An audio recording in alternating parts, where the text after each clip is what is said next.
Another guest. Uh-oh. He's got to turn his camera on, though. Did he know we were bringing him in? They told me he was out. He's waiting to come on in. Rampage, I'm with you because this is news to there me. There he is, Harrison Rogers. What's up, Rogers? What's up? I apologize. I was listening in the background in my office, and with it being fight day in our event, I am driving back and forth. So hopefully this isn't That's good. too crappy. The more the merry. I tell you guys, Harrison is one of the hardest working promoters I ever seen. I've been around a bunch of promoters. This guy is doing stuff that I've never seen other promoters do. I'm telling you, guys pay attention to watch. Never seen promoters do that stuff. Bravo, Jeez. sir. Pleasure to meet you. Hey, thank you guys for having me on. So talk us up about this event tonight. Well, hold on. Before, no pressure, but what did you think of the A team? And just forget the fact that Rampage is right there. I feel so bad because so many people saw the original and they loved it, and they said that Rampage, did Mr. T justice and all these things. I didn't see the original, so I feel bad that I'm not that loyal fan that could compare it, but obviously being a Rampage fan, I loved it, but I wish I could talk from a deeper experience. It was before Harrison's time. Fair enough. Nothing wrong with that. Us old folk are over here. All right. So Harrison, what do we have for it's tonight, correct? Yes, it's our inaugural UFL event. We've had several events for our now feeder league, which is called Freedom Fight Night, but as we evolve to really know that we need to elevate our status, our capabilities, our production, our audience, we knew that we couldn't be a regional promotion anymore, and that we needed to be a full league, especially when we're offering medical health coverage, shares in the company, life insurance, all these things. It's hard to do that when you don't have exclusive talent that are committed to you for at least a year. And so this is the first event for that league, and it's really fun to have some of our veterans of our feeder league now be on our bracket for our main league, the United Fight League. So a lot of things riding on tonight's success, but I couldn't be more confident in what we're going to produce this evening. Well, that's awesome. I wish you all the luck in the world for this. I mean, so coming from a pro wrestling background, I'm very familiar with the independent contractor status. So to hear that you're offering like an employee option to these people where that fighters are going to have benefits and health insurance and life insurance. I mean, it's kind of a crazy concept. And I feel like it didn't get as much press as it has over the last, I don't know, is it 5 or 10 years? Maybe even less. But now I think people are starting to realize,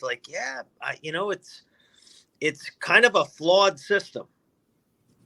Totally.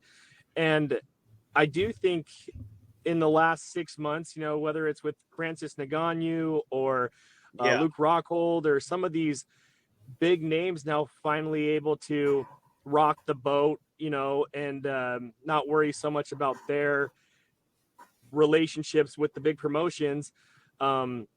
It's been able to start this wave of conversation that I think we're coming in right at the right time to show not only how important it is, but that it's not impossible. A lot of the promotions try to, sidestep those demands by saying, independent contractors, you can't offer these benefits with because they're not employees, or it's not sustainable financially, or all these things that are very good excuses, and they've worked up to this point.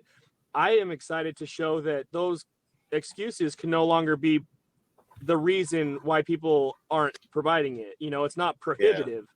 Yeah. And I can show those things, and really then it's up to the fighters to say, you know, obviously UFC is going to have the notoriety for a long time. They're the ones that people want to be the champion of because, you know, to UFC's credit, they are the pioneer. They are the end all be all. But as fighters, you know, from the younger generations that we foster in our feeder league with the amateur pro cards in our feeder league, when they get indoctrinated and fed into our UFL, they have shares in the company that not only, you know, do you get paid from your purse of your fights. Say you fight once, you will get mailbox money every quarter or semi-annually whenever we do those shareholder distributions forever. And so it's like, why wouldn't you want to keep fighting in the league that you own?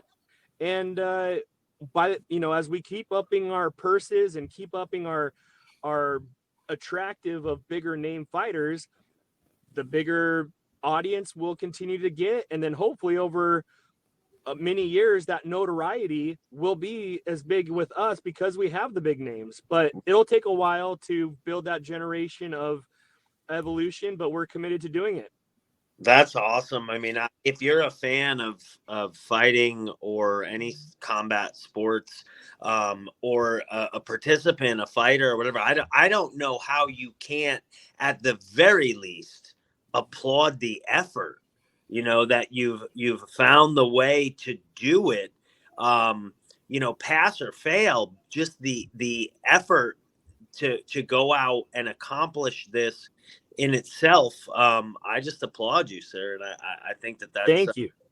It's amazing. And people really need to start seeing it for what it is. And that some of the paydays that exist in these different forms of entertainment, they're only the guys at the very top are making ends meet, you know. And then but the majority of fighters or entertainers or participants or whatever, they fall into that, you know, not high end category, and so then they're struggling. And then not only are they, you know, barely making ends meet during the prime of their career, once they stop fighting, even that gets cut off. And so it's hopefully, even though you were barely making ends meet, hopefully you were putting something away creatively, investment wise, to not be destitute when you're, or fight injured and broken for the rest of your life and hope that your body doesn't just completely stop. But I am so excited because I just come from the business background. I don't know how Rampage and Frank and Tito are still talking about fighting. I hurt as a 34-year-old dad of 5. I'm like, I try to pick up my youngest kid, and I'm like, so I can't. These guys are different humans than I am, but I'm excited to hopefully show that when you have freakishly amazing talents like these gentlemen, how you utilize them while you can to make money. But I can help with the kind of the mental structuring of their financial future for the long haul. And not just that, these are fighters that are evolving and hopefully going to be our champions one day and soon. This is a window for you to use your amazing talents to make money, but you're going to be set up with a glorified pension plan, basically, that until you know what you want to do post-career, you have mailbox money coming in. That's awesome.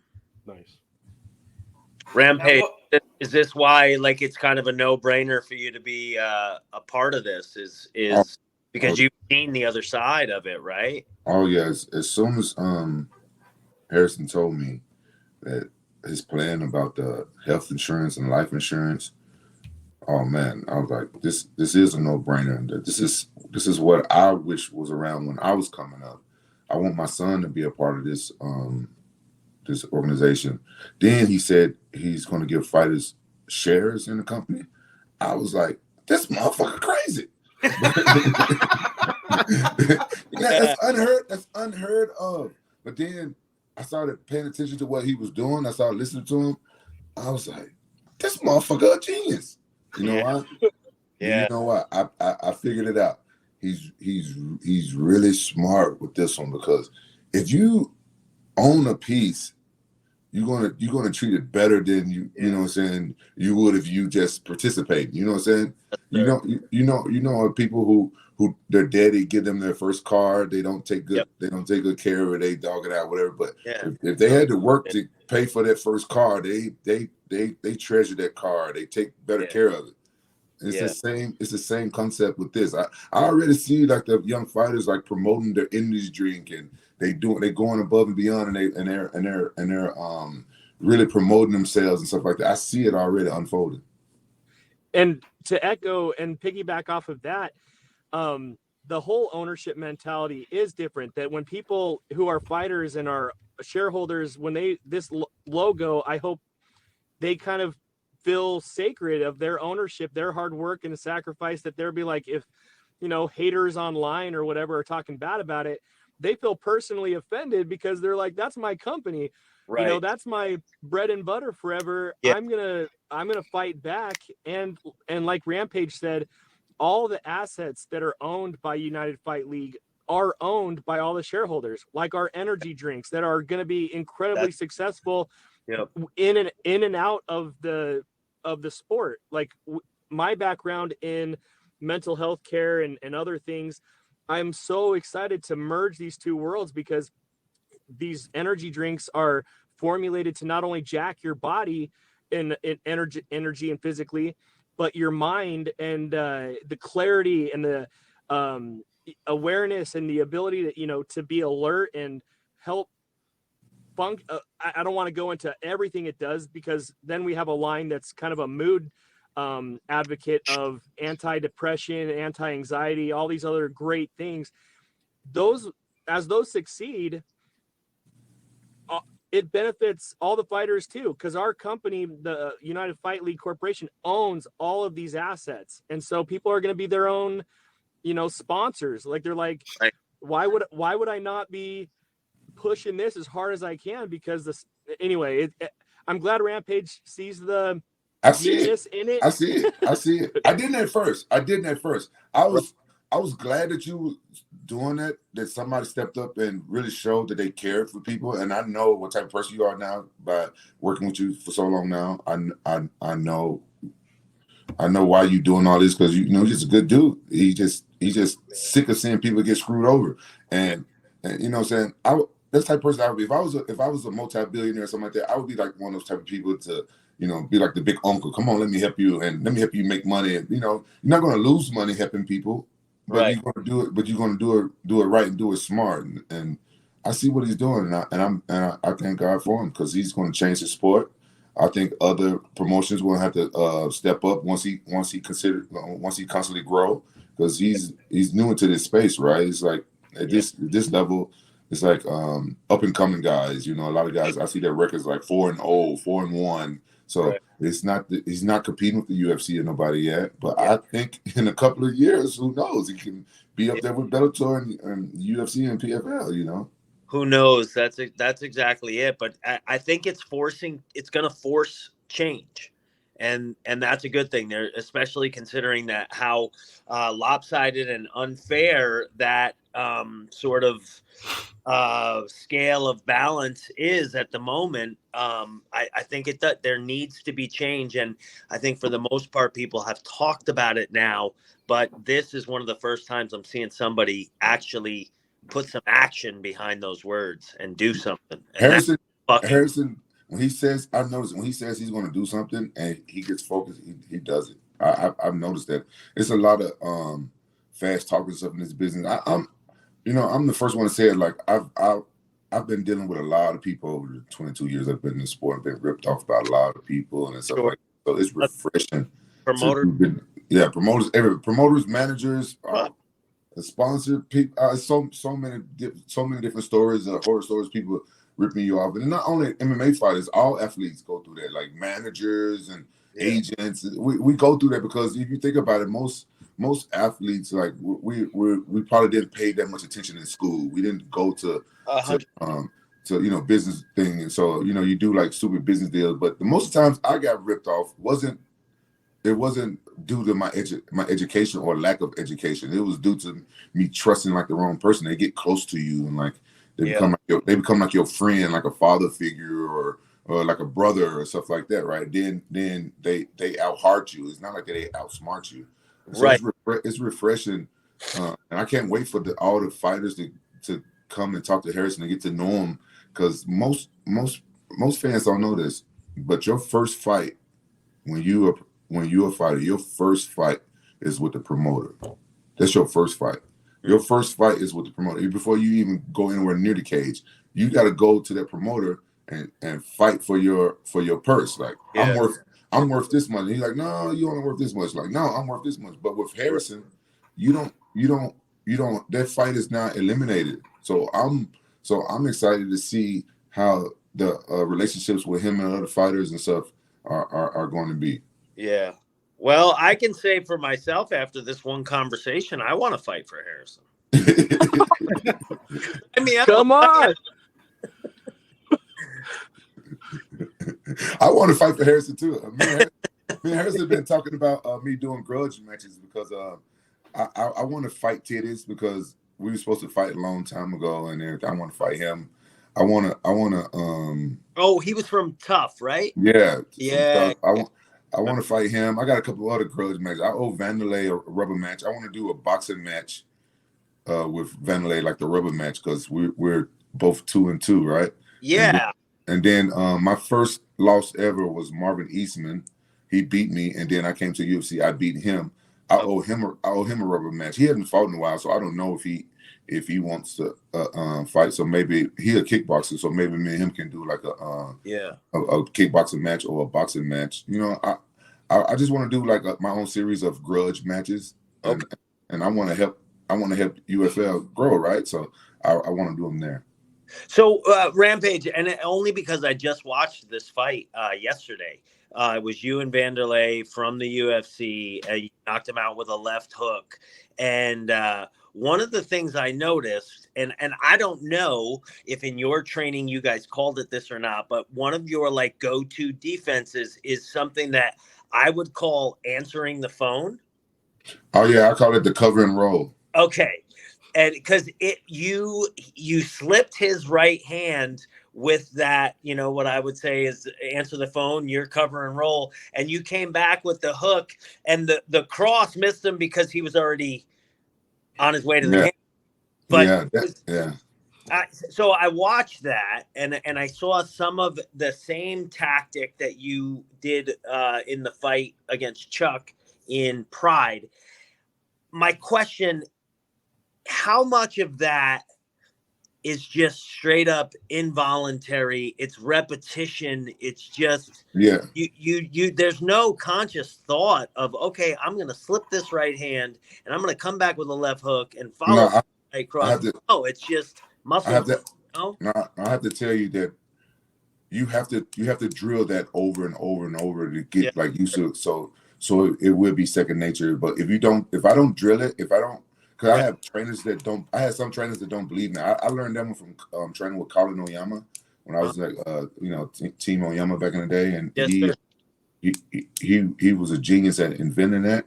And I noticed, like, from years not training, I train other people. They don't help you train that. So you have to drill that over and over with a buddy. You have to drill it over and over, and then when a fight comes, it becomes second nature. But you have to drill it hours. All right. And that kept me from getting knocked out many times. Well, you've confirmed my suspicions, sir. That's what I was thinking, and I figured that would hopefully be your answer, and you did point. Thank you. Well, this has been awesome. You and Harris. I think we lost Harrison though, but we wish you guys good luck in the UFL. Hopefully we can do this again. I know Tito and Frank Mir is also involved in this, so maybe we can get together and have a little another powwow. It sounds to me like that league is doing all the right things. So nothing but love for you guys and nothing but well wishes good luck, because this is something that sort of change is needed. I'm telling you, Harrison Rogers is what MMA needed. Good. He's been. I hope he didn't. He gets shy when I talk good shit about him. I hope he didn't hear that. Oh, good. I missed some good.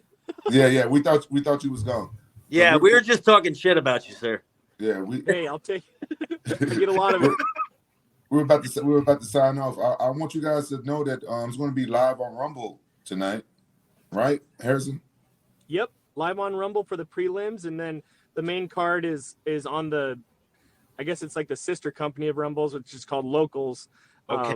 But yeah, please tune in and watch. And like I was saying, this is the inaugural event, but this is what kicks it all off and what people see to know that we're the real deal and we're not looking back. Awesome. Any of How we watch tonight is the prelims are on Rumble. Yes. Yeah, so if you just go to rumble.com, we're pretty much the only sporting event on that platform, except I guess Slap. Slap has now come over to Rumble, and so I feel like selfish. I mean, conceitedly, I feel like, oh, the UFC is trying to copy us. No, but but I don't know if that's the case. So if you go to Rumble, because we're the only event, we're always right there on the front page. But if we're not, just type in United Fight League and we're live. Hell yeah, United Fight League. Okay, well, that's going to stay on the tip of my tongue. This is certainly something that I want to see, and then furthermore, something that like I can't not support. It's just awesome. Thank you, man. Thank you so We need all the support we can get from the MMA community. Well, you got ours for sure. Thank you. Whatever. All right. Hey, love you all. Thank you so much. Thank you. All right, Harrison. Thank Good night. Rampage. Thank you for coming on, sir. Pleasure meeting you both. bring it. Dangerous. Oh yeah. All right, guys. Thank you. Thank you.